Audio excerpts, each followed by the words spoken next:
안녕하세요. 반갑습니다, 여러분. 오늘 SMAT B 모듈 두 번째 시간 여러분들과 함께 할 텐데요. 자, SMAT는 A, B, C 모듈 세 가지로 나눠져 있다라는 거 여러분들 잘 아실 겁니다. 자, B 모듈 같은 경우에는 우리 접점의 직원들이 조금 더 생산성 있게 근무할 수 있도록 뒤에서 백오피스에서 어떻게 전략을 짜서 지원을 해주느냐라는 과목이다라고 지난번에도 말씀을 드렸습니다. 세일즈와 고객 상담으로 들어가셨을 때 여러분들이 중요한 부분은 이제는 세일즈 시대라는 거예요. 서비스를 어떻게 세일즈를 하기 위해서 전략이 필요하고 다양한 고객들을 어떻게 응대해서 자, MOT라고 나옵니다.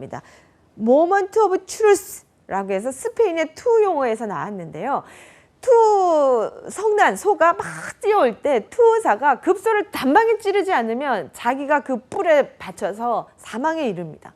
자, 이렇게 적이라고 하기보다는 죽기 일보 직전에 소와 죽여야만 내가 살아가는 이 투사의 결정적인 이 죽여야만 하는 이 절대적인 순간을 MOT, Moment of Truth라는 것에서 어원이 이렇게 출발하게 됩니다. 유럽의 자본주의자들이요, 2차 세계대전이 끝나고 저 주머니에서 내 주머니를 끌고 오는 이 찰나의 순간이죠. 이게 투소가 죽기 일보 직전에 투사가 급소를 찌르는 이 순간에 비유한 거예요. 그래서 자본주의에 살아가면서 거래성상의 가장 고객이 주머니를 딱 닫아버리는 순간, 아니면 딱 여는 순간, 이 모든 순간을 결정적인 진실의 순간이다라고 해서 MOT, 고객이 느낄 수 있는, 불편을 느낄 수 있는 그 모든 순간을 분석을 해서 어느 하나 것도 놓치지 않고 주차장에서부터, 심지어는 홈페이지에서부터 문의 전화를 했을 때, 주차장에 갔을 때, 1층 로비에 왔을 때, 미팅하는 회의장에 왔을 때, 미팅하는 순간에 나가서 다시 거래 전화가 올 때까지 이 모든 찰나의 순간들을 나열해서 분석해서 그걸 관리하자는 것이 바로 사과입니다. 자, 이것도 어떻게 보면 우리가 마케팅에 조금은 이렇게 우리도 의식하지 못하고 사용하고 있다라고 생각할 수도 있거든요. 그래서 저 같은 경우는 돈을 굉장히 현명하게 제 가정 경영, 그다음 개인 경영을 하자라는 의미에서 현금을 쓰는 편입니다. 그러면 오히려 훨씬 지출이 줄어들더라고요. 자, 그래서 이러한 시스템이 불편한 사람들도 많을 거라는 거죠. 그래서 이 시스템을 우리는 소프트웨어라고 하고요. 직원들이 거기 갔더니 직원이 너무 느려. 아니면 주문하시겠습니까? 그리고 주문을 컨펌 하지 않고 가더라. 자, 이렇게 서비스 제공자의 태도, 그 다음에 언어 능력, 자세, 이러한 것들에서 고객이 불만을 품었냐, 아니면 시스템에 있어서 문제가 되느냐, 아니면 시설이, 화장실이나 뭐 여러 가지 시설이 불편해서 문제가 되느냐, 요 세 가지를 MOT에서 잘 분석해가지고 중간 관리자들은 고객이 불편함이 없는 그 조직 자체로 만들어 가셔야 된다라는 겁니다. B 모듈에 계신 분들은 이제 접점에서 막 이렇게 정신없이 일을 쳐내는 사람이 아니라 이제 전략을 가지고 평상심을 잘 유지해서 조직 전체에 좋은 성과를 낼 수 있는 그 안목을 가지는 그 자격증이다라는 걸 여러분 기억하시면서 보시면 내용이 아마 조금 쉽지 않으실까 싶습니다. B 모듈 같은 경우에는 여러분들 경영학적인 베이스다라는 거 기억을 하시면 좋겠고요. 접점에 있는 직원들 같은 경우에는 비즈니스 매너, 이미지 메이킹, 뭐 회의 이런 것들도 조금 배우셔야 되지만 전체 우리 조직에 있어서 이 서비스라는 산업에 있어서 서비스라는 걸 가지고 우리가 어떻게 수익을 창출할 수 있을까라는 것은 이제 운영진의 입장에서의 어떤 고민들이거든요. 그래서 BC 모듈로 가시면 여러분들이 경영의 운영진의 어떤 시각으로 글을 이렇게 공부를 해나가시는 게 오히려 훨씬 더 합격률을 높이시는 데 도움이 되실 거라 생각이 듭니다. 자, B 모듈 두 번째 시간, 여러분들 지난 시간에 우리 서비스라는 것을 마케팅하고 세일즈 할 때는 어떻게 해야 되느냐에 대한 공부를 하셨다면, 자, 이번엔 여러분들 구체적으로 요 하나하나에서 어떤 식의 출제가 잘 이루어지고 있고 어떤 식의 접근으로 공부를 해야 되는지에 대한 방법들을 배우시는 시간을 가지도록 하겠습니다. 여러분들 여기에 우리 두 번째 고객 관계 관리라고 해서 여러분들 우리 그 소비자 트렌드라는 책을 보시면 올해 2019년도 제일 하단을 보시면 매너 소비자라는 단어가 우리의 트렌드라는 겁니다. 고객도 구매를 할 때 반드시 거래선상에서 지켜야 되는 룰을 매너 있게 지키자. 이게 지금 우리 사회에 굉장히 중요한 이슈라는 거거든요.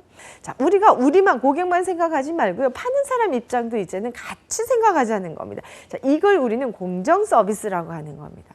자, 그래서 기업의 입장에서도 이제 우리에게 물질적인 어떤 정서적인 피해를 너무나 주는 고객을 블랙 컨슈머라고 해서 관리를 하고 있고요.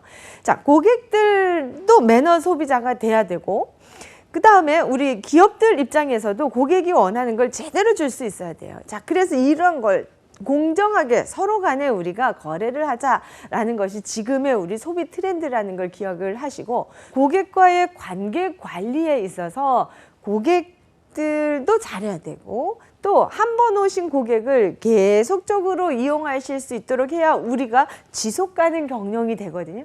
여기에 있어서 고객의 관계 관리라는 것은 이제는 새로운 고객을 창출해서 수입을 높인다. 이거는 너무너무 어려운 사회. 왜냐하면 예전에는 공급자가 요만큼, 수요자 그러니까 이만큼 있었던 시대예요. 그렇지만 이게 역전이 돼가지고 전 세계 물건이 한국으로 공급이 됩니다. 그런데 인구는 줄어들고 있어요. 이제는 사는 사람이 줄어들고 있기 때문에 파는 사람이 사는 사람을 연구하지 않으면 안 되는 시대에 우리가 지금 살아가고 있다는 겁니다. 자, 그래서 이 사는 사람들에 대한 관계 관리, 한 번 산 사람, 두 번 산 사람, 10번 산 사람에 대한 대응이 달라져야 된다는, 이게 차별화라는 겁니다.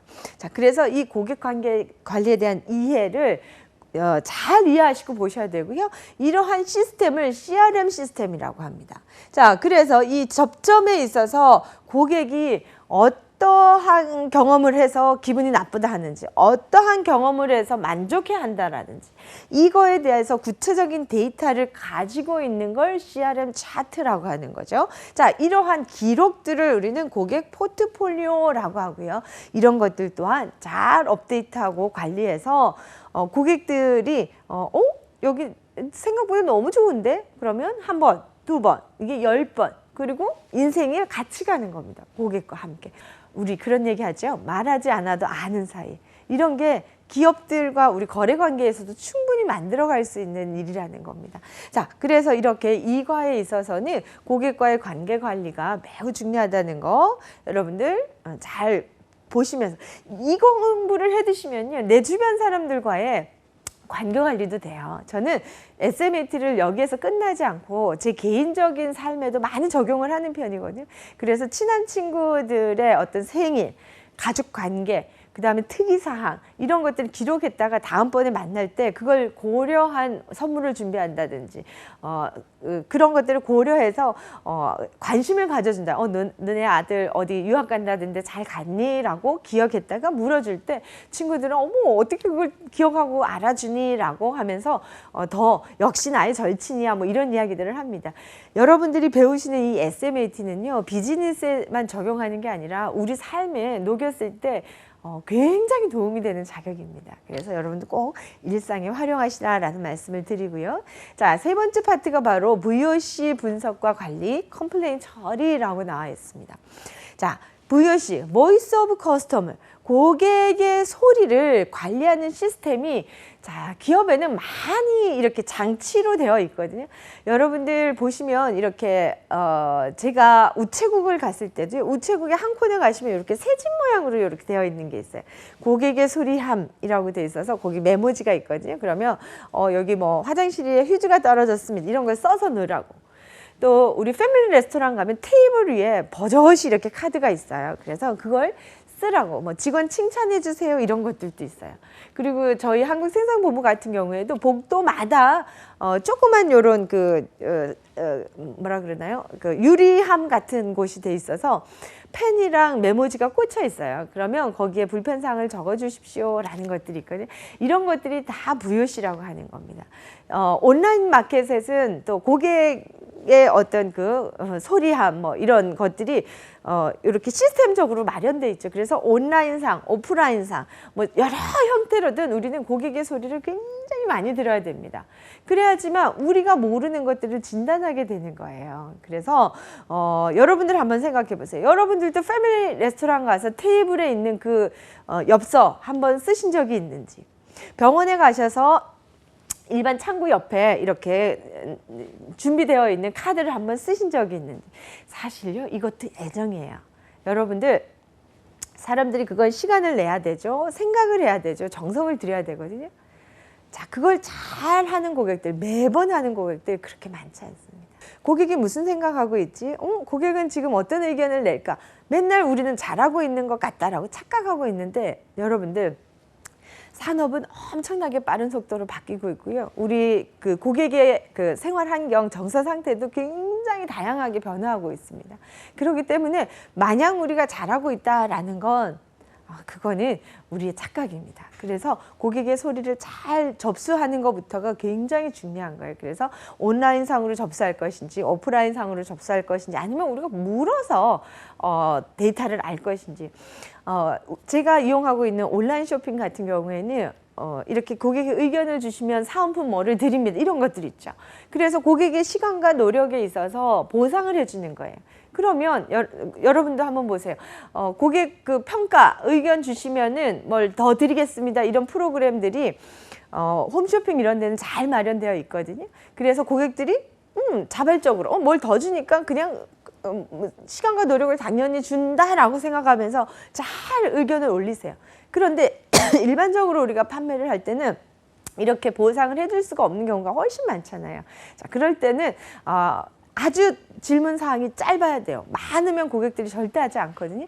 그래서 제가 이용하고 있는 뭐 로켓 뭐 이런 그 배송을 한다라는 이런 업체들 같은 경우는 질문이 딱 2개인데요. 그림이에요. 이거 아니면 이거거든요. 그래서 좋았다, 나빴다고만이라도 평가를 해달라. 아니면 딱 뭐 2가지 정도로 어디가 불편했는지만 체크해달라. 뭐 이 정도로 아주 시간을 적게 쓰고 고민을 덜하게 하는 질문들로 했을 때 고객이 이렇게 대응을 하더라는 겁니다. 그래서 제가 이용하고 있는 어떤 서점에는 딱 2가지로 나눠서 요 2가지도 뭐 1초, 2초도 안 걸리죠. 그래도 100원, 100포인트라는 걸로 환원해 줍니다. 돈으로. 이렇게 고객의 소리를 듣는다라는 것은 고객의 시간과 정성을 이렇게 달라라고 우리가 맹목적으로 할 수는 없다라는 거예요. 자, 그런 면에 있어서 시스템을 잘 관리를 하셔야 되는 거. 그 다음에 이런 의견들이 들어왔어요. 들어왔는데 제가 알고 있는 뭐 피자 회사 한 군데도요. 이러한 거는 접수를 잘해요. 그런데 막 써달라고 해서 써줬어. 그런데 다음에 갔더니 아무 시정도 안 돼 있는 거예요. 그러면 고객들은 어떤 생각을 하겠습니까? 뭐야, 알려달라고 알려줬더니 바꿀 것도 아니면서 왜 시간과 노력을 쓰라고 했지? 라고 오히려 불쾌감을 느낄 수가 있어요. 자, 그래서 고객의 소리를 잘 들으면은 그걸 관리를 해야 되는데 이 관리 기법에 있어서도 수집하죠. 그걸 데이터를 다 분석합니다. 그 다음에 직원들과 잘 공유하고 개선해서 고객에게 다시 한번 알려줘야 되는 거예요. 우리가 이런 의견을 잘 개선해서 처리해서 너무 감사합니다. 저희 경영에 반영할 수 있었습니다. 라고 알려주는 거예요. 잘 여러분들이 이거는 VOC에 해당해서 칭찬이다. 이거는 하드웨어를 바꿔야 되는 거다. 이건 소프트웨어를 바꿔야 되는 거다. 이러한 것들을 잘 분석해서 잘 관리해가지고요. 이거를 데이터를 누적해 가는 거예요. 누적해 가다 보면 시설의 문제에 대한 VOC가 많다. 소프트웨어에 대한 VOC가 많다. 직원들의 불친절에 대한 휴먼웨어에 대한 이야기가 많다. 이런 것들이 데이터로 쭉 나오겠죠. 그럴 경우에는 어느 한 곳을 집중적으로 개선하게 되면 고객 만족이 훨씬 달라지지 않습니까? 자, 이렇게 고객의 소리를 다양하게 분석하고 관리하고 이러한 데이터를 누적해서 유의미한 것들을 뽑아서 우리 경영 환경에 반영하는 이러한 일들은 접점에서 할 수가 없어요. 어디서? 중간관리자 이상 하셔야 되는 겁니다. 자, 그 다음 여기까지는 괜찮아요. 그런데 정말 기분이 나빴다. 그래서 뭔가 어디가 불편했다. 이러면 고객들이 컴플레인, 투덜거리는 걸로 이렇게 나오게 되죠. 자, 이건 여러분들이 보상까지 가지 않은 상태에서 불편했다 그러는데 그래서요, 제가 뭐 그러면 뭐 돈 안 받겠습니다. 이렇게 대응하는 경우도 있어요. 제가 모 뷰티 헤어샵에 교육을 갔다가 본인이 생각하지 못하게 머리가 이렇게 시술이 돼서 막 이렇게 만지는데 부서지는 거예요.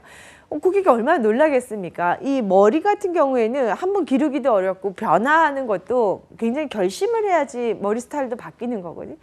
그래서 이 고객이 컴플레인, 원장님 어떡해요, 속상해서 막 이렇게 얘기를 하는데 원장님께서 대응하시는데 그럼 돈 안 받으면 되죠. 뭐 이렇게 얼마면 돼요? 뭐 이런 식으로 대응을 하니까 고객이 너무 어이가 없어서 그러면 제가 법적으로 처리하겠습니다. 그러면서 싸움이 엄청나게 커지더라고요.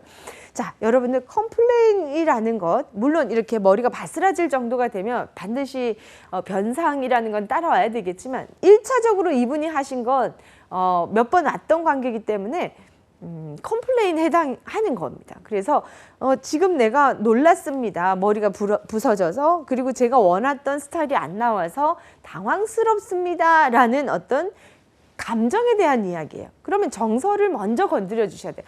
아, 고객님, 우리가 저도 생각하지 못한 결과가 나와서 당황스럽습니다. 고객님도 많이 당황하셨죠? 라고 정서를 우리가 건드려 줘야 되는데 갑자기 클레임의 어떤 반응으로 해결 방안으로 나가면 결코 해결할 수 없는 그 지점까지 갈 수도 있다는 겁니다. 자, 그래서 컴플레인의 개념은 정서에 대한 부분이라는 거. 그래서 이럴 때는 첫 번째로 어떻게 해요? 일단은 여러분들 우리 책에 보시면 존 굿맨의 법칙 시험에 많이 나옵니다. 꼭 외우세요. 일반적으로 그냥 물건을 사러 와서 내가 원하는 물건을 사서 가죠. 어떠한 감정의 어떤 그 터치도 없이 플로우에 의해서 이렇게 구매하고 가면 다시 재구매하러 올 확률은 10%밖에 되지 않아요. 그런데 감정을 한번 건들렸어요. 이게 불편해 라고 해서 컴플레인을 제기를 했는데 이 업체 측에서 너무나 성심성의껏 그 컴플레인의 리커버리, 회복을 했죠. 그러면 갔던 고객이 기억을 하고 되돌아올 확률이 60% 이상이 된다는 걸 존 굿맨이 찾아낸 거예요. 그래서 이걸 존 굿맨의 법칙이라고 하는데, 이럴 때 우리는 기회라고 생각을 하셔야 되는 거죠. 그러니 우리가 여기에 대응할 때 있죠. 감정이라는 것을 먼저 얘기하는 게 컴플레인이라고 했지 않습니까? 자, 이런 상황에서 제가 속상합니다 라고 할 때 감정을 불편하지 않으면 고객들은 얘기하지 않거든요. 그리고 그냥 당연하게 받아야 될 서비스를 라고 생각했는데 좀 불편했어. 여기 안 오면 되지 하고 갈 사람들은 절대 컴플레인 하지 않습니다. 여러분도 그렇지 않습니까? 괜히 내가 왜 감정을 써? 괜히 내가 왜 얘기를 해줘? 다른 데 가면 되지. 그렇지 않나요? 싸울 이유도 없는 거야. 그래서 고객은 떠나버리거든. 떠나버리면 될 걸 괜히 감정 싸움을 할 필요가 없다라고 느끼는 겁니다. 자, 그런데 누가 컴플레인을 하느냐? 이용할 고객들이 반드시 투덜댑니다. 그래서 이러한 투덜거림을 어떻게 해야 될까요? 감정으로 딱 들으면 좀 속상하긴 합니다. 하지만 이렇게 말씀해 주셔서 너무 감사합니다. 저희들이 몰랐던 부분을 알려주셔서 너무 고맙습니다 라고 대응하시면 고객도 내가 회사에 보탬이 됐네, 오늘 좋은 일 했네 라는 긍정심리를 안고 간다는 거죠. 자, 그래서 대응 원칙에 있어서는 고객님 알려주셔서 너무 고맙습니다, 고객님 불편드려 너무 죄송합니다, 이 사과라든지 감사부터 시작을 해야 된다는 거예요. 그리고 잘 경청하고요. 자, 이 사람이 원하는 컴플레인은 뭐야? 요렇게 바꾸면 좋겠는데요 라는 말일 수 있죠. 그럴 경우에 저희가 이렇게 개선해 드리겠습니다. 고객이 원하는 그 방법까지 우리가 다가가 주는 거예요. 자, 그 다음에 우리가 어떻게 해요? 재사과, 한 번 더 사과하는 것도 되게 중요한 포인트거든요. 첫 번째 사과했어요. 그렇다고 해서 뒤에 사과하는 게 아니라 이 기간 동안 고객은 감정을 써야 되고 시간을 써야 되거든요. 자, 그래서 고객님 이러이러하게 불편을 드려서 이렇게 해결되기까지 여러분께서 고객님께서 기다려주시고 이해해 주셔서 다시 한번 감사드리고 사과드립니다 라고 재사과했을 때 고객의 마음은 훨씬 더 잘 정리가 되더라는 겁니다. 그래서 이 원칙들이 있어요. 대응 원칙들이. 요거는 시험에 굉장히 많이 나옵니다. 그래서 여러분들이 요 컴플레인에 대한 부분이 VOC, 컴플레인, 그 다음에 뭐라고 말씀드렸습니까? 클레임이라고 말씀드렸어요. 여기는 배상. 시험에 배상이라는 단어가 나오면 100% 클레임의 문제고요. 정서에 대한 이야기가 나오면 컴플레인에 대한 문제, 의견에 대한 이야기가 나오면 VOC에 대한 문제라는 걸 기억하시면서 공부를 하시면 이 부분은 좀 어렵지 않아요. 그래서 이 3과가 여러분들 우리 SMAT는 문제 유형이 5개가 있거든요. 첫 번째가 오지선다예요. 자, 5가지 중에 골라라 하는 걸 오지선다라고 하죠. 자, 그 다음에 두 번째 유형이 뭐냐면 OX 문제예요. 이게 맞냐 틀렸냐. 맞냐 틀렸냐. 자, 지금 이게 VOC냐 클레임이냐. 맞냐 틀렸냐도 굉장히 잘 나오고요. VOC의 분석 기법이 아닌 것은 긴 것은 이렇게 오지선다도 많이 나오겠죠. 그 다음에 네 번째 유형이 박스 안에 단어들이 있어요. 여기에서 다음 중 고객이 의견을 제시해서 개선 사항을 적어준 카드를 무슨 카드라 하느냐라고 하면 이 박스 안에서 VOC 카드라는 걸 찾아서 번호를 쓰시는 거예요. 이걸 연결형 문제라고 하거든요. 자, 여기에도 이게 많이 나옵니다. 자, 그 다음에 네 번째가 바로 사례형 문제예요.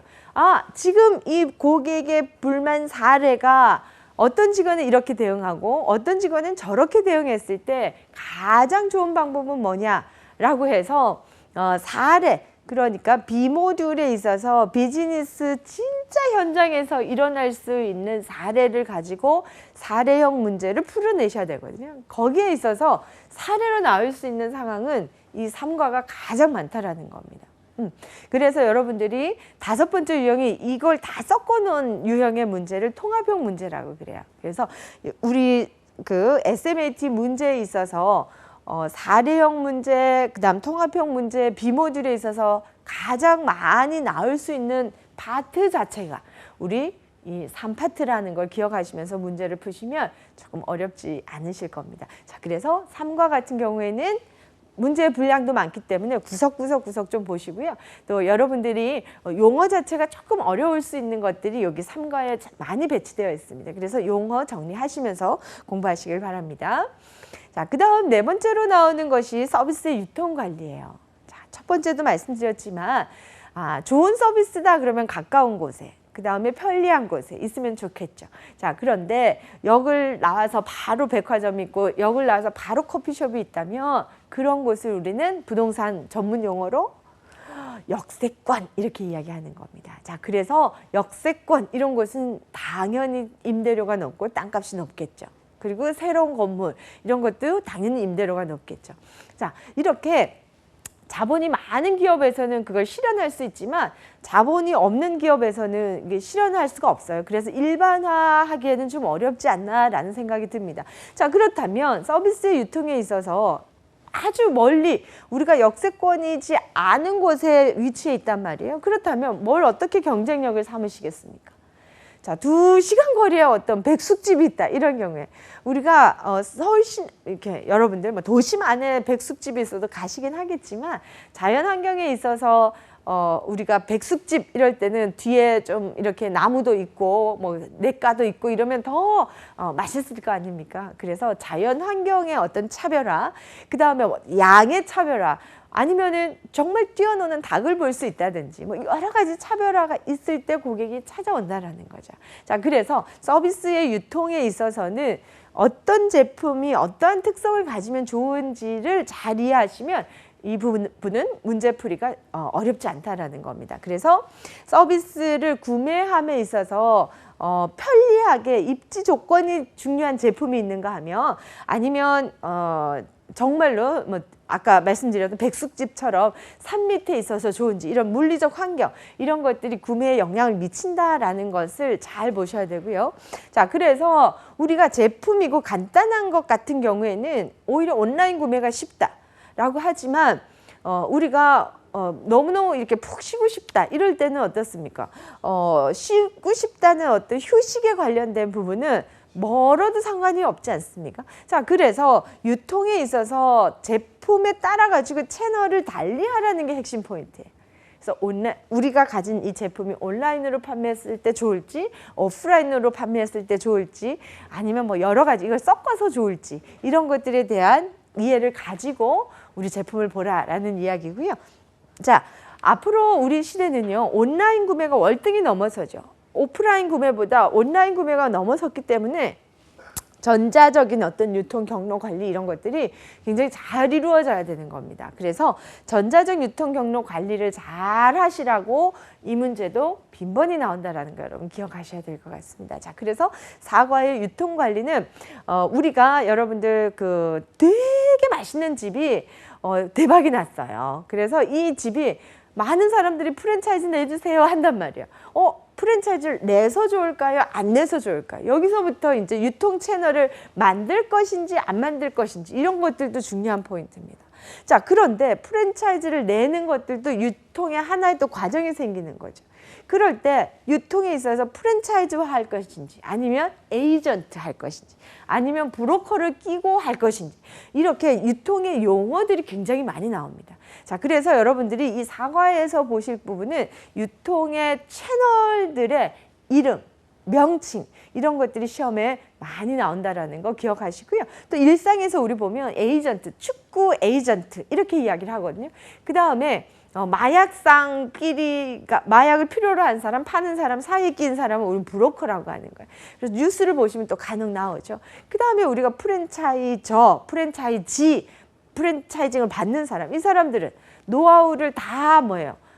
돈으로 사는 거죠. 인지도를 사는 거죠. 자, 그래서 이러한 것들의 유통의 어떤 그 하나하나의 항목별로 용어들을 잘 기억하시고 일상생활에 있어서 프랜차이징, 에이전트, 브로커 이런 것들을 한번 찾아서 기억하시면은 훨씬 공부가 도움이 되실 거라고 생각이 듭니다. 자, 마지막으로 우리가 5번째 있는 우리 이 직원을 뽑을 때부터 좀 잘 뽑으시면 좋지 않을까 싶습니다. 우리가 막 이렇게 절박해서 취업을 해야 되죠. 그래서 면접을 볼 때는 모든 그 면접을 보러 온 사람들은 열심히 하겠습니다. 최선을 다하겠습니다. 뭐 어떨 때는 뭐 목숨 걸고 하겠습니다라는 이야기를 하세요. 그런데 막상 현업에 이렇게 보내놓으면 저 인사 꼭 90도로 해야 되나요? 저 이상한 유니폼 제가 입어야 되나요? 그러면서 이렇게 업무의 그 갈등을 겪는 경우가 굉장히 많거든요. 자, 그래서 우리가 직무 분석이라는 게 있습니다. 기업에는. 그래서 이 직무에 해당하는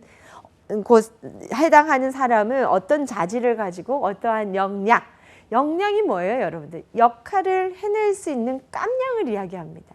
자, 사람들 막 대응해야 되는 그 직무인데 사람을 만나는 걸 싫어하는 내향성이 워낙 강한 사람이라면 그 직무를 맡았을 때 어떨까요? 굉장한 스트레스고요. 성과도 안 나오겠죠. 자, 그렇다면 직원을 채용해서부터 우리가 조금 잘 채용을 하는 것부터가 시작하는 거예요. 자, 그래서 우리 중간관리자들은 A 모듈의 디스크, TA 교류 분석, MBTI 공부는 따로 전문적으로 꼭 하시라고 제가 말씀을 드리는 거고요. 자, 여러분들이 이러한 직원들이 들어왔어. 그런데 어쩔 수 없이 내향형인 친구가 고객들을 많이 만나야 된단 말이에요. 자, 그럴 때는 우리가 가르쳐서 데리고 가야 되는 거예요. 가르쳐서 접점을 배치해야 되는 거예요. 자, 이럴 때 우리는 교육을 할 수밖에 없어요. 자, 그래서 이 교육에 이미 사회에 나와서 경제활동 안에서 하는 교육을 산업교육이라고 하거든요. 자, 이 산업 현장에 나와 있는 사람들은 성인들이에요.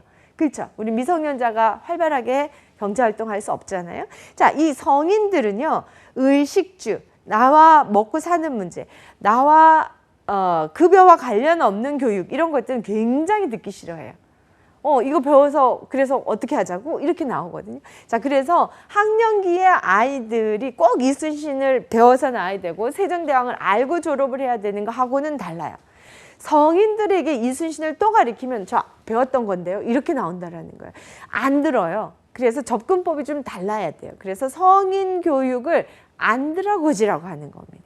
그래서 우리 B모듈의 중간관리자들은요. 학령기 교육생들 대하듯이 직원들을 가리키면 절대로 직원들이 움직이지 않아요. 자, 그래서 성인이라는 기준을 두고 성인들은 어떨 때 몰입을 해서 공부하는지 어떤 교육훈련 방법을 취했을 때 가장 기업이 효과적인지 자, 이 안에서 우리 중간관리자들이 어떻게 멘토링하고 코칭을 하고 그리고 접점에서 고객을 만나게 되면 너무 다양한 사람 만나잖아요. 이럴 때 정서노동이란 걸 하게 됩니다. 자, 이럴 때 우리 이 직원들이 이런 상황에서도 힘들어하지 않고 직무를 잘 수행해내도록 하는 마음, 이걸 동기부여라고 하는 겁니다. 자, 요렇게 우리 코칭, 교육, 훈련 이런 것들은 비모듈에 있어서 중간관리자들에게 매우 중요한 공부라는 걸 기억하시면서 우리 비모듈을 꼼꼼히 공부하시라고 말씀을 드리겠습니다. 농촌에서의 어떤 그 농업으로 해서 대한민국이 잘 살 거다라는 걸 한번 생각해 보세요. 우리 땅이 굉장히 좁죠. 그리고 이렇게 생산해내는 농산품도 그렇게 많지는 않습니다. 자, 그러다 보니 우리는 밀도 수입해서 먹고 여러 가지들이 다 이제 수입산으로 이렇게 우리가 차려지고 있는데, 땅 넓은 나라에서 이제 농업은 자동화 시스템에 의해서 잘 되고 있고요. 농업을 잘해서 대한민국이 전 세계를 상대로 해서 자본주의에서 잘 살아가지는 못한다는 거 여러분 잘 아실 겁니다. 자, 그렇다면 농업으로 우리가 살아갈 수 있는 시대는 끝났어. 그러면 다음이 이제 우리가 제조업 시대라는 겁니다. 제조업. 여러분들도 이런 자켓 사서 이렇게 딱 이렇게 보시면 메이드 인 뭐라고 돼 있을까요?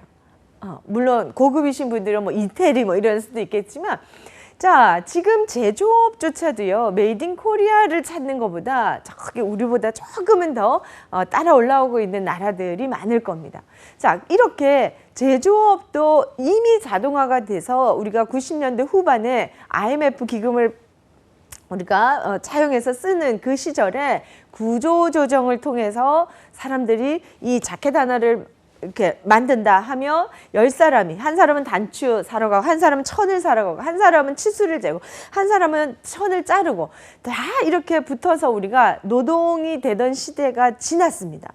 80년대, 90년대를 지나면서 전 세계 자동화 시스템들로 인해서 찍어내는 산업이 됐죠. 그래서 제조업조차도 이제 전부 다 다른 더 인건비가 싸고 기계가 더 잘 돌아가는 나라에서 우리가 들여와서 사용하고 있습니다. 그래서 이 작은 나라에 인건비는 높아진 상황에서 제조업들은 또 더 인건비가 싼 나라에 뺏겨서 우리나라가 제조업으로 돈을 버는 시대도 지나갔다는 거 여러분 아실 겁니다.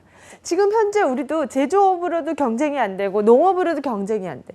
그러면 우리가 앞으로 전체가 먹고 살 수 있는 게 서비스 산업이라면 어떤 식의 체질 개선을 해야 되느냐, 이러한 것들을 데이터를 잘 만드는 게 저는 과감하게 SMAT가 제일 잘했다라고 생각이 듭니다.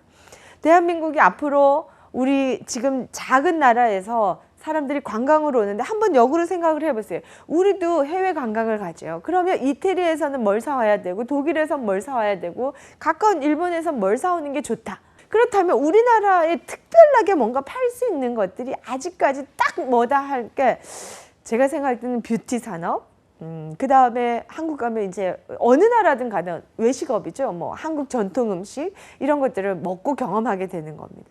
자, 이렇게 우리가 팔 수 있는 것들이 아직 많지 않은 상황에서 우리가 정말 우리 20시간씩 비행기 타고 온 외국인들을 환영 기대해 주십니다. 잘 오셨습니다. 어서 오십시오. 어떤 것들을 경험하고 싶어서 오셨나요? 라고 자세하게 정겹고 고분고분한 태도로 그들이 정말 대접받고 돌아가서 2번 오고 3번 오고 또 나중에 가족이 한 번 더 방문할 수 있도록 그렇게 해서 보내야 되는 거예요. 그게 다음 세대까지 우리가 먹고 살 수 있는 서비스 산업의 핵심 원리라는 거죠. 자, 그래서 우리 C모듈에 있어서는 우리가 지금 현재 농업, 제조업으로 먹고 살 수 없는 이 상황에서 우리의 체질을 바꾸자라고 운영 자체의 전략을 아예 체질을 바꿔야 되는 것이 C모듈에 나오는 겁니다. 체질을 바꾸는 게 밑에 직원이 아무리 얘기해도 리더의 생각 없이는 바꿔지지가 않아요, 여러분들. 자, 정말 경영을 하겠다라는 리더의 결심 없이는 조직을 바꾸는 건 절대 쉬운 일이 아니거든요. 그래서 접점의 직원들이 아무리 이야기를 해도요, 리더가 공부하지 않으면 조직은 바뀌어지지 않아요. 그래서 저희 한국생산본부 같은 경우에도 새벽에 CEO 과정들이 있어요. 9시부터는 모두가 페어하게 일하는 시간이죠. 그렇다면 공부할 시간이 언제입니까? 새벽입니다. 그래서 제가 근무할 때 조찬회의 이런 리더들이 보스들이 대부분 조찬에 모여서 식사하시면서 공부하시고 앞으로의 산업 발전 방향 전체 그림을 스카이뷰 하늘에 떠서 앞으로는 우리가 뭐 먹고 살지 이런 공부를 하시는 겁니다. 자, 그래서 여러분들 C 모듈에 있어서는 타이틀 자체가 서비스 운영 전략이다라는 개념을 정리하고 보시면 시험은 쉬워요. 그래서 막 서비스를 어떻게 막 이렇게 세분화된 게 아니라 넓은 차원에서 우리 조직 전체를 운영하는 방법에 대한 부분이 이 C 모듈의 개념이다라는 걸 이해하고 보셔야 된다는 거죠. 그래서 A를 반드시 따시고 C를 따시면 2급, A, B, C를 다 따시면 1급 컨설턴트 자격이 주어지는 겁니다. 자, 그래서 우리 여기 C 모듈에 있어서는 A와 B를 다 거쳐서 대부분 이제 시험을 치시죠. 자, 팁을 하나 알려드리면 A 모듈의 응시 인원도 굉장히 많고 합격률도 높죠. 그런데 C 모듈은 응시 인원도 좀 적고요. 내용도 굉장히 좀 어렵습니다. 그래서 단번에 붙으시는 분들 찾기가 조금 어려워요. 여기에는 이제 경영학적인 언어들이 좀 많이 들어가 있고요. 경영학적인 언어 플러스로 여러분들이 이걸 데이터를 이 서비스의 직원의 행동이 어떤 행동이 이게 수치로 들어가야 돼요. 수치로 들어가서 그래서 이 직원의 이 잘못된 행동으로 인해서 기업 전체에 몇 원의 마이너스가 칠 것인지의 수치의 전략까지도 계산하실 수 있어야 돼요. 그래서 C 모듈에 대부분 3번 만에 합격하셨다라는 분도 계시기 때문에 단번에 떨어졌다고 해서 너무 실족하지 마시라는 겁니다. 많은 분들이 C 모듈은 어려워하고 또 한 3번에 합격하는구나 라고 생각하시면서 꼼꼼하게 공부하신다면 좀 어렵지 않습니다. 그래서 여러분들 구체적으로 C 모듈 들어가면 모든 지금 저희 SMAT, A, B, C 모듈 전체가 과목이 5개로 구성되어 있다라는 말씀을 드렸는데요. C 모듈도 이렇게 5개로 되어 있습니다. 지금 대한민국 전체가 농업과 제조업으로 우리가 돈을 벌기가 세계 여러 나라들보다 잘 살기가 어려워졌기 때문에 서비스 산업이 도대체 뭐냐? 라는 산업에 대한 이해부터 여러분들이 좀 가지고 계셔야 되고요. 자, 그렇다면 서비스 산업은 사람들이 와서 즐긴다는 거예요. 자, 여러분들 제주도 한라산 가고 싶어. 그러면 우리가 가야 되잖아요. 돈 쓰는 사람이 가야 돼요. 그런데 사람들이 서비스에 대한 개념 없는 분들이 이게 멀리서 육지에서 사람들이 온다고 해서 왔나 보다 반겨주지도 않고 왔다 가라. 무관심하고 이러면은 사람들이 가서도 낯선 데 가가지고 별로 좋은 거 없네 하고 안 가게 되는 거죠. 자, 비행기 타고 여기까지 오시느라고 얼마나 애썼냐고. 그래서 계속 저희 제주도에는요 이것도 맛있고요, 저것도 맛있고요, 저것도 볼 게 있고요, 이것도 볼 게 있고요. 계속적으로 이렇게 편하게 정보를 자꾸 주는 거 있죠. 그렇다면 거기 여기 오니까 너무 좋다. 그러면 2번 오고 3번 오고 막 이렇게 되는 겁니다. 자, 그러니 이 프로세스에 있어서 어떻게 우리가 서비스를 설계하면 고객이 또 오고 또 올까라는 이야기예요. 자, 그런데 우리는 이만큼 올 거라고 생각하고 막 준비해놨는데 이만큼은 오면 어떻게? 그게 재고가 되는 거예요. 자, 그래서 서비스를 공급하고 수요를 어떻게 관리할 것인지. 자, 그걸 다 숫자로 데이터화해야 된다는 거죠. 자, 그러니 이번에는 몇 월에는 얼마만큼의 고객들이 들어올 거고 얼마만큼의 고객들이 안 들어올 거고. 자, 여러분 비수기, 성수기, 초성수기 이런 단어 들어보셨을 겁니다. 이러한 거에 따라서 너무 많이 왔는데 준비가 하나도 안 됐어요. 그런데 어떻게든 팔려고 막 완성품이 아닌 걸 팔아보세요. 그걸 경험한 고객들은 2번 안 옵니다. 자, 이게 바로 서비스 공급과 수요 관리라는 개념이고요. 자, 여기에서 딜리버리 하는 중요한 포인트가 누구? 사람이라는 거예요. 그래서 서비스 인재라는 것이 대한민국에, 자, 여러분들 한번 보세요. 인성이라는 거 있죠. 인성 좋은 사람. 서비스 교육, 그럼 꼭 인성 교육 이렇게 갖다 붙이는 것도 되게 많거든요. 그래서 제가 고민해 봤습니다. 과연 서비스와 인성의 연계 포인트는 어딘지. 자, 여러분 어원에서 딱 나오는 거예요. 자, 여러분 인성 그러면 사람 인자의 성향이거든. 성격이라는 거예요. 그래서 사람이 가진 그 성격이 있다는 거예요. 그래서 저는 나서기 좋아하고 뭐 이렇게 밝고 명랑한 성격, 성향, 이걸 성품이라고 하는 겁니다. 그래서 사람이 인성이 이 사람은 인성이 밝고 명랑해.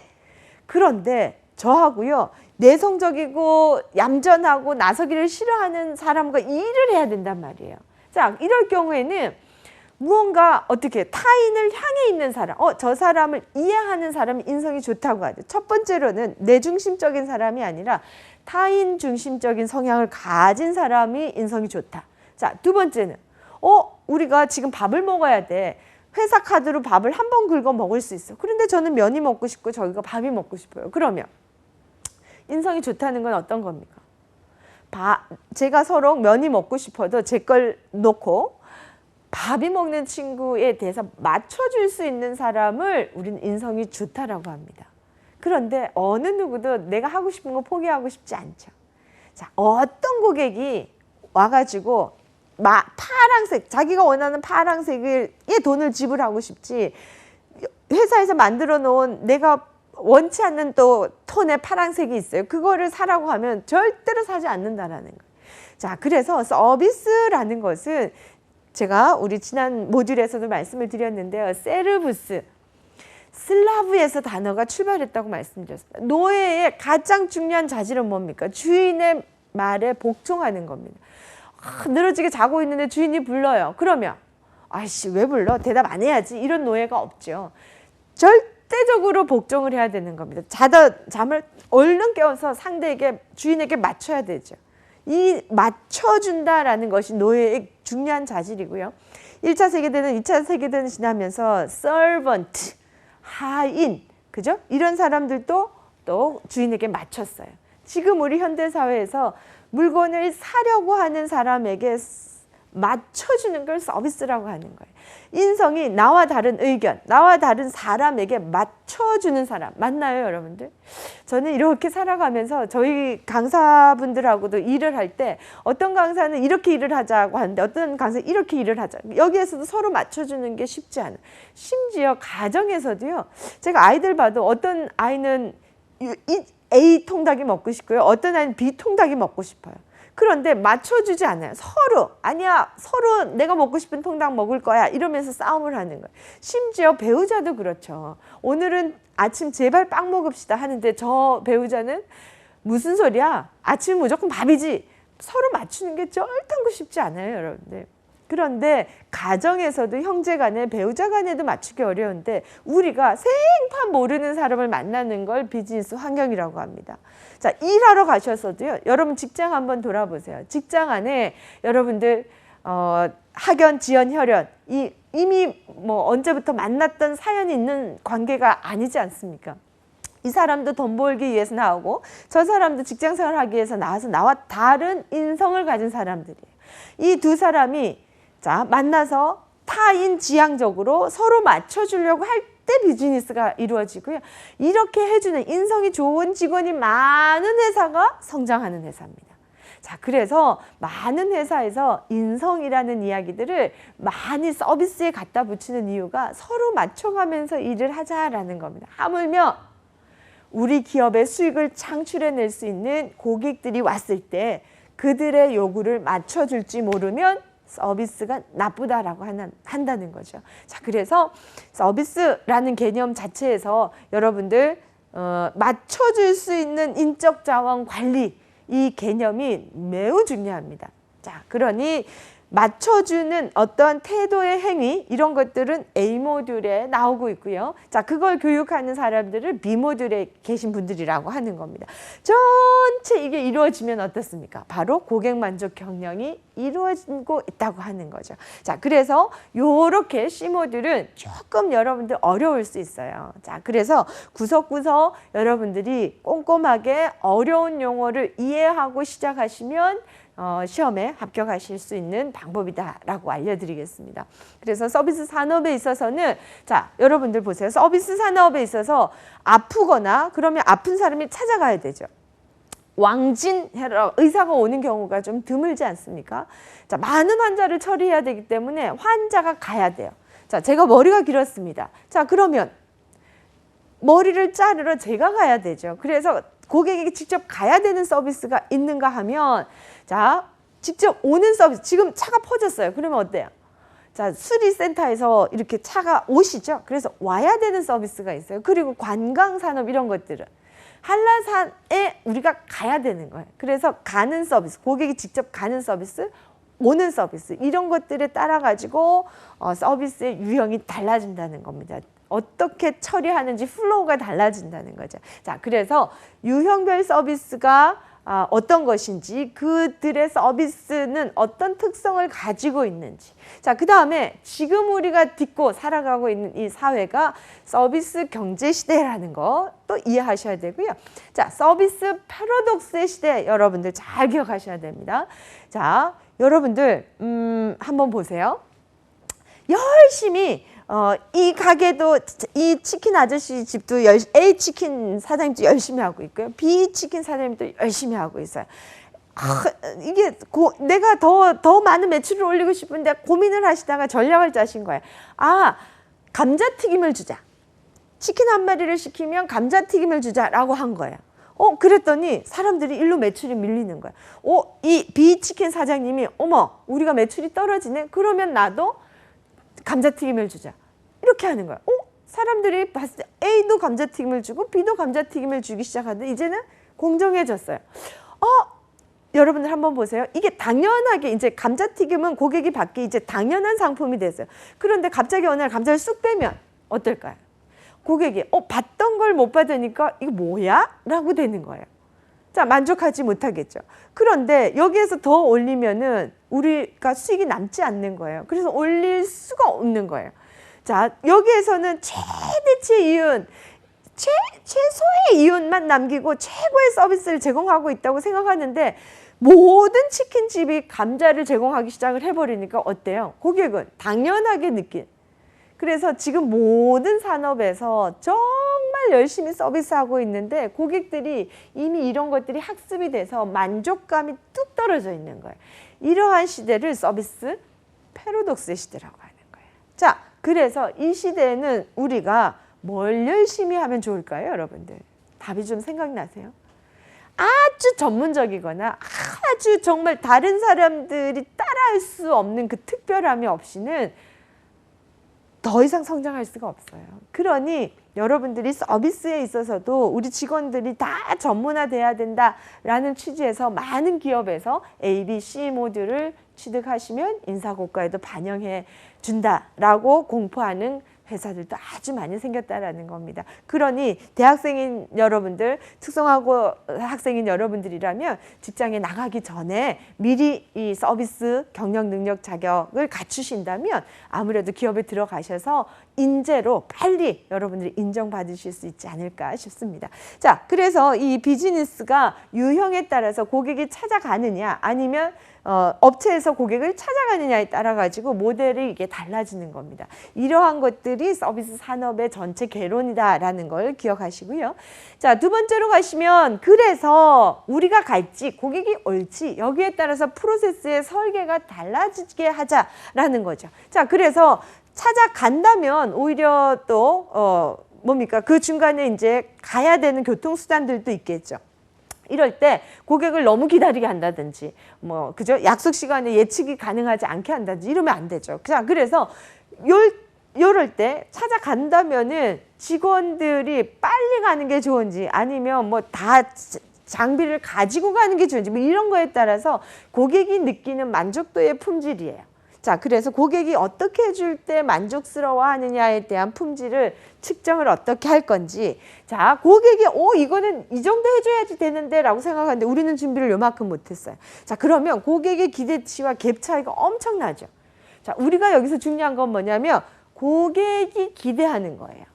고객이 이 정도의 수준을 우리는 스탠다드 기준이라고 하는데 우리가 줄 수 있는 게 어느 정도지? 이 갭을 모르시면 사업이 실패하고 서비스가 실패하게 되는 겁니다. 자, 그래서 고객이 기대하고 인지하고 있는 서비스의 수준과 우리가 줄 수 있고 경쟁 회사가 주는 서비스의 농도, 이것들의 갭 차이를 분석을 하셔야 돼요. C 모듈에서는. 그래서 이 분석의 진단.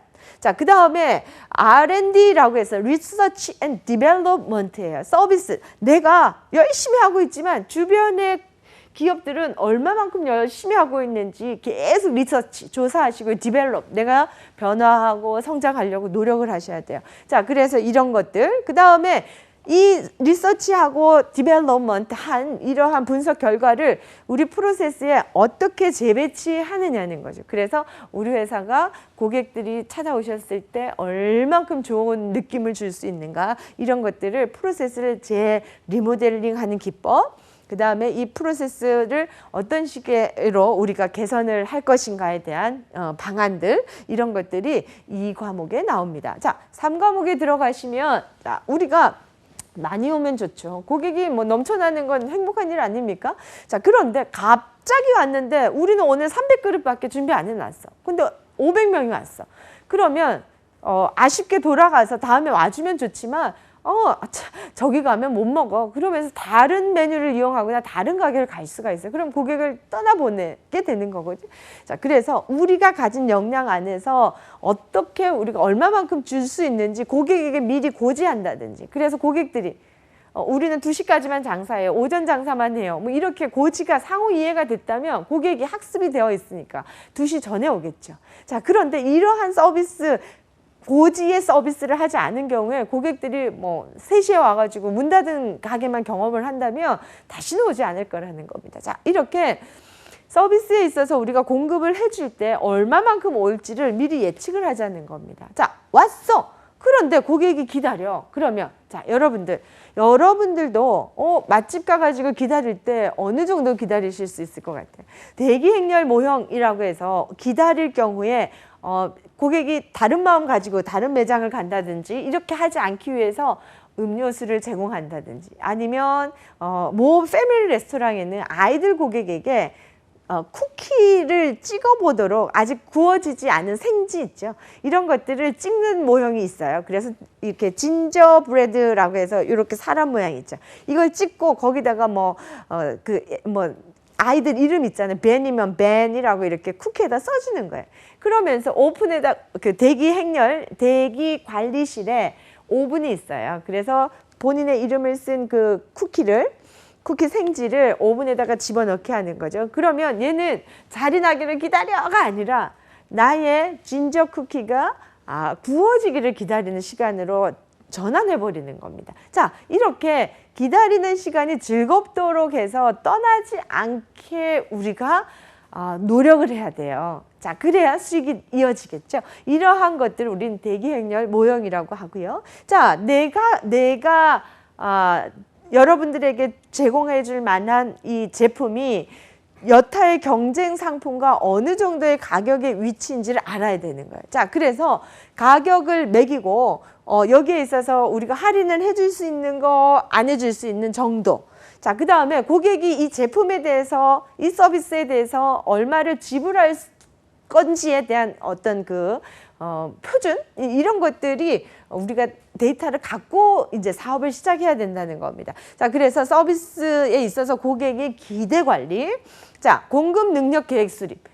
갑자기 우리가 막 100인분을 준비했는데 500명이 왔다. 이거는 있을 수 없는 일이거든요. 자, 그래서 우리의 공급 능력에 맞춰서 미리 고객에게 고지를 하고 이렇게 우리가 서비스를 드리겠다라는 걸 스스로 능력을, 계획을 수립해서 장사를 하셔야 된다는 걸. 제가 전주에 가면 꼭 가는 콩나물 국밥집이 있는데 꼭 300그릇만 파는 집 있죠. 자, 이렇게 우리가 어렵던 시절에 국밥을 300그릇 말아서 팔면서 이름 자체가, 이름도 간판도 없는 가게가 또 그렇게 이름을 300그릇만 파는 집, 이렇게 된 가게도 있어요. 이렇게 고객이 이 집은 300그릇만 팔기 때문에 더 일찍 와서 먹어야 되겠다, 학습이 되는 거거든요.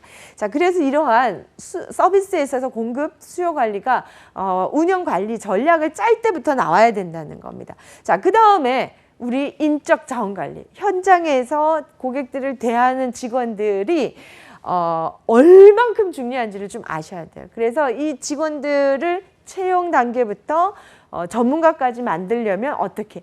저희 SMAT가 좋다라고 제가 자부드리는 게 많은 기업에서 일단 좋은 인재라고 뽑았어요. 그런데 체계적으로 이 친구들을 어떻게 전문가까지 데리고 가지라고 고민하시는 많은 기업들이 신입사원일 때 A 모듈, 중간 관리자가 될 때 B 모듈, 그 다음에 조금 더 관리 직책을 맡게 될 땐 C 모듈 이렇게 따도록 해서 인사에다가 반영하면서 전문인으로 인정을 해주는 거예요. 자, 그래서 우리 여기에 있어서는 C 모듈 같은 경우에는 이 전체를 볼 수 있는 눈을 길러준다라는 거. 자, 그래서 우리가 서비스업에 있어서는 각각 가진 직무를 자질이 뭐가 필요하고 역량이 뭐가 필요하고에 대한 분석과 또 잘한 직원에게는 잘 평가해서 보상을 해. 실컷 놀다가 좋은 그 점수 받으면 인사고과 받으면 열심히 하는 친구가 또 열심히 안 하게 되거든요. 자, 그래서 상벌은 반드시 직무에 있어서는 직원들의 동기부여에도 굉장히 중요한 포인트라는 겁니다. 자, 그래서 노사 관계가 오해가 없도록 하는 거, 이렇게 서비스 인력의 노동이 생산성 있게 활용되어질 수 있도록 어떻게 해야 되는지가 바로 HRM이라는 겁니다. 자, 이런 지금 1, 2, 3, 4과를 전체를 잘 했을 때 고객 만족 경영을 우리 회사는 잘하고 있다고. 그래서 여러분들 많은 기업들이 이렇게 NCSI 고객 만족 지수 평가 1위 기업 뭐 이런 것들 여러분 보셨을 겁니다.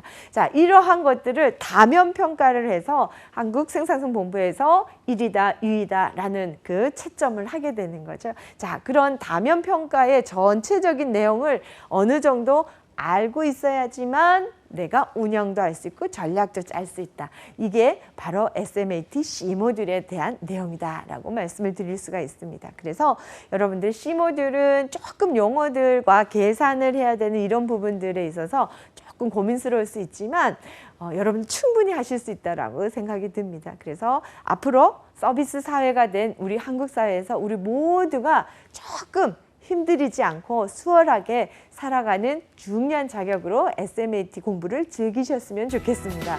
함께해 주신 여러분 감사합니다. 애쓰셨습니다.